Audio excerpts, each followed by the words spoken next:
Bonjour à tous, nous allons voir aujourd'hui comment inverser une matrice à l'aide de la méthode du pivot de Gauss.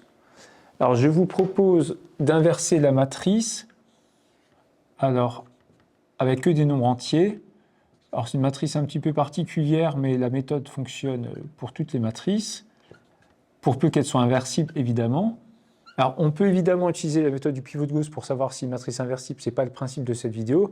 Là, je vous montre juste la technique pour pouvoir inverser cette matrice. Toute la théorie qui explique pourquoi, en faisant ça, on tombe sur la matrice inverse de A, quand la matrice est inversible. Si ceci est la matrice A, il faut voir ça dans vos cours. Si vous voulez absolument, vous me faites un commentaire dans la vidéo et je pourrais vous faire une vidéo qui explique pourquoi cette méthode génère bien l'inverse de la matrice que l'on considère. Alors, toute l'idée, c'est de dire, je vais essayer, à partir des opérations élémentaires, de rendre cette matrice égale à I3, la matrice identité de dimension 3. Et pour ça, si j'y arrive, c'est que la matrice est inversible, et dans ce cas-là, je vais appliquer les mêmes opérations à I3 dès le début, et la matrice que j'obtiendrai à la fin, ce sera la matrice A-1. Donc ici, à côté de ma matrice que je veux inverser, on écrit la matrice I3. Et maintenant, on va se poser la question, comment effectuer la méthode du pivot de Gauss? On a déjà une vidéo qui explique comment utiliser le pivot de Gauss sur les systèmes. Là, cette fois-ci, c'est sur les matrices. Et dans ce cas-là, l'idée, c'est évidemment de choisir d'abord un premier pivot non nul. Alors ici, on a de la chance, on a déjà un 1 sur le premier élément, donc le premier élément de notre matrice. Donc on n'est pas obligé de faire de manipulation sur nos lignes. Si vous voulez que je refasse des vidéos avec d'autres exemples de matrices, vous pouvez me le mettre en commentaire, je les ferai. Dans ce cas-là, je peux tout de suite utiliser ce premier pivot, et pour supprimer ce 1 et ce 2, je vais devoir faire L2, c'est L2 moins L1. J'enlève la première ligne à la deuxième ligne, et L3, je vais devoir lui enlever 2 fois L1. Donc à L3, j'enlève 2 fois L1. Et donc ce qu'on va faire sur la première matrice, on va le faire aussi sur la matrice identité. Donc j'obtiens l'étape suivante. Je vous conseille très vivement de vous concentrer d'abord sur ce qui ne bouge pas. C'est-à-dire, on voit que la première ligne ne bouge pas. Vous réécrivez votre première ligne. Si vous arrivez à écrire sans regarder ce que vous écrivez, vous pouvez le faire beaucoup plus rapidement. Attention aux erreurs qui sont les erreurs les plus dommageables ici, c'est de se tromper juste en réécrivant des coefficients. Donc maintenant, on effectue le calcul. La deuxième ligne, on va lui soustraire la première. Donc j'ai 1 moins 1 qui va faire 0, c'est ce que je voulais. 2 moins 1 qui va faire 1. 1 moins 2 qui va faire moins 1. Et je vais continuer ici. 0 moins 1 qui va faire moins 1. 1 moins 0 qui va faire 1. Et 0 moins 0 qui va faire 0. Je vais faire pareil avec la troisième ligne. Troisième ligne, j'enlève 2 fois la première ligne. Donc je vais faire 2 moins 2 fois 1, 0. À nouveau, c'est ce que je voulais. Ces deux 0 là, je les ai voulus. Tout le reste, c'est en fonction de la matrice, vous obtiendrez des coefficients. Donc j'ai 2 moins 2 fois 1, pardon, ce qui fait 0. 1 moins 2 fois 1, ce qui va faire moins 1. 1 moins 2 fois 2, ce qui va faire moins 3.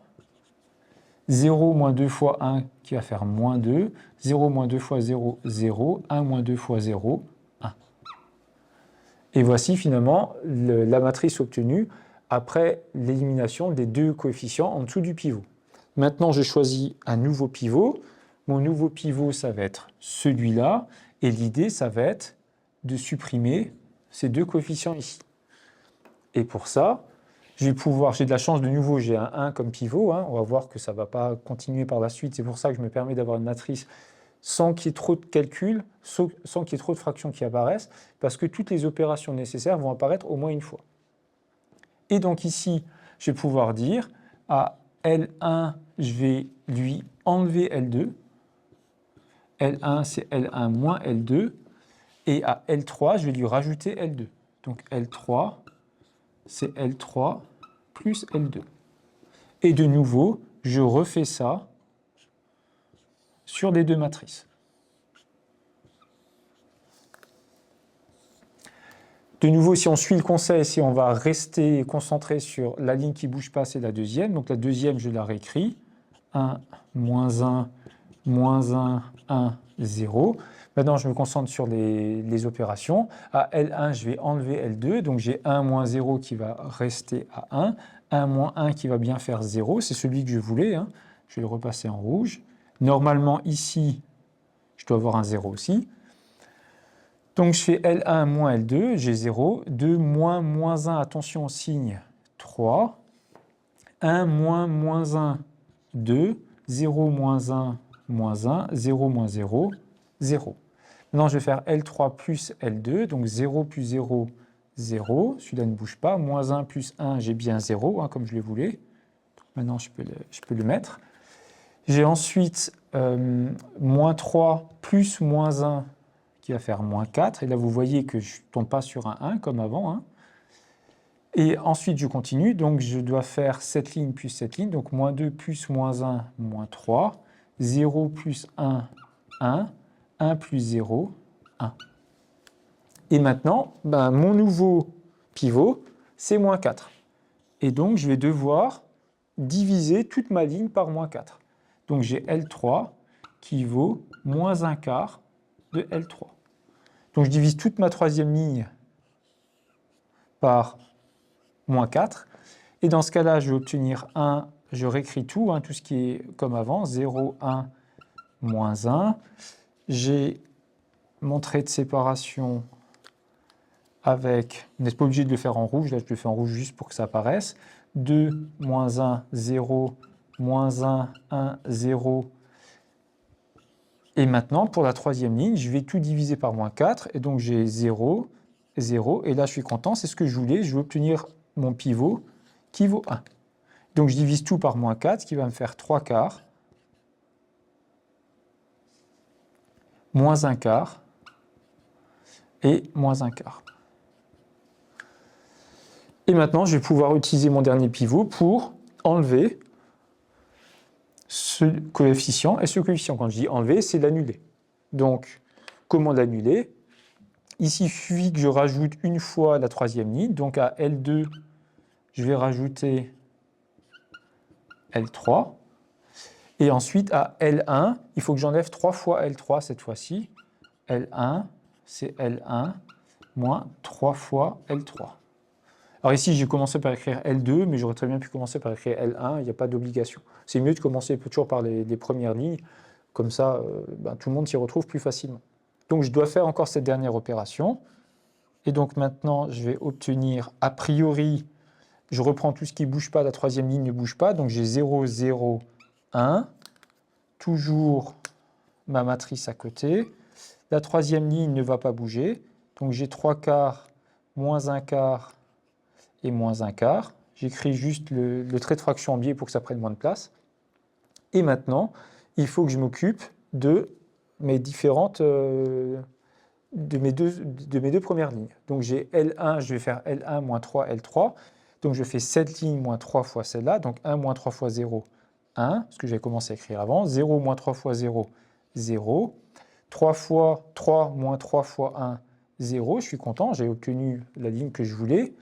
Et je dois encore faire donc la première ligne moins 3 fois la troisième. Donc j'ai 2 moins 3 fois 3 quarts. Donc c'est là qu'il faut être attentif. 2 moins 3 fois 3 quarts, ça va faire moins 9 quarts. 2, c'est 8 quarts. Et 8 quarts moins 9 quarts, ça fait moins 1 quart. Ensuite, j'ai moins 1 moins 3 fois ça. Donc j'ai moins 1 plus 3 fois 1 quart, c'est-à-dire moins 1 plus 3 quarts. Et moins 1, c'est moins 4 quarts. Et moins 4 quarts plus 3 quarts, ça fait moins 1 quart. Ici, j'ai 0 moins 3 fois moins 1 quart, ce qui va faire 3 quarts. Il me reste à faire encore la deuxième ligne. La deuxième ligne est un petit peu plus simple, il n'y a pas de coefficient à ajouter. Donc j'ai L2 qui vaut L2 plus L3. Donc je fais cette ligne plus cette ligne. Donc 0 plus 0, 0. 1 plus 0, 0. Moins 1 plus 1, pardon, 1 plus 0, 1.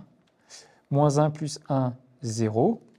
Et maintenant, j'ai juste à ajouter du coup la deuxième ligne de la deuxième matrice à la troisième. Et donc j'ai moins 1 plus 3 quarts, donc ça fait moins 4 quarts plus 3 quarts, de nouveau moins un quart. Ensuite, j'ai 1 moins un quart, ce qui va me faire 3 quarts. Et j'ai 0 moins un quart qui va me faire moins un quart. Une fois qu'on a obtenu ça, cette matrice, c'est A moins 1. Cette matrice, c'est A. Alors, il est très facile de se tromper. Vous voyez, il suffit de faire une erreur de recopie à un moment donné ou une erreur de calcul et toute votre matrice sera fausse. Donc, il faut absolument vérifier à la fin que cette matrice fois cette matrice vous donne la matrice identité. Et donc, alors, ce n'est pas utile de le vérifier. Non, il faut le vérifier avec tous les coefficients. Mais a priori, en faisant quelques petites vérifications, on obtient assez vite une conviction que c'est juste. Donc, je peux commencer avec le premier coefficient tout en haut. Je vais faire ça. Donc, 1 fois moins un quart plus 1 fois moins un quart plus 2 fois 3 quarts. Et je dois tomber normalement sur 1. C'est le premier coefficient en haut à gauche de la matrice, ça doit me donner 1. Ensuite, quand je vais faire celui-là fois celui-là plus celui-là fois celui-là plus celui-là fois celui-là, je dois tomber sur 0. Vous en vérifiez 4, 5 sur les 9. A priori, à la fin, c'est à peu près juste. Donc, en tout cas, quand il y a une erreur, très vite, elle va apparaître. Donc, on va vérifier. 1 fois moins un quart, ce qui va faire moins un quart, plus 1 fois moins un quart, ça va faire encore moins un quart. Donc, je suis à moins 2 quarts. Et 2 fois 3 quarts, ce qui va me faire 6 quarts. Et moins 2 quarts plus 6 quarts, ça me fait 4 quarts, ce qui me fait 1. Et je tombe bien sur mon 1. Maintenant, je peux vérifier le deuxième. 1 fois moins un quart, moins un quart. 1 fois 3 quarts, ce qui va faire 3 quarts. Moins un quart plus 3 quarts, ça fait 2 quarts. Et 2 fois moins un quart, ça me fait moins 2 quarts, ce qui va me faire finalement 2 quarts moins 2 quarts, 0. Bon, après, vous pourriez vous dire, je vais essayer de vérifier un petit peu d'autres coefficients. On peut vérifier celui tout en bas à gauche. Donc, ce qui va faire 2 fois moins un quart, ce qui va faire moins 2 quarts. Moins un quart, qui va faire moins 3 quarts. Plus 1 fois 3 quarts, ce qui me fait 3 quarts, ce qui me fait bien 0. Et donc, on peut vérifier soit les 9 coefficients si vous voulez être rassuré, mais souvent, moi, j'en vérifie 5 et je suis rassuré et je me dis, j'ai aucune erreur. De base, il faut tous les vérifier pour être sûr. J'espère que cette vidéo vous a plu. Je vous dis à très bientôt.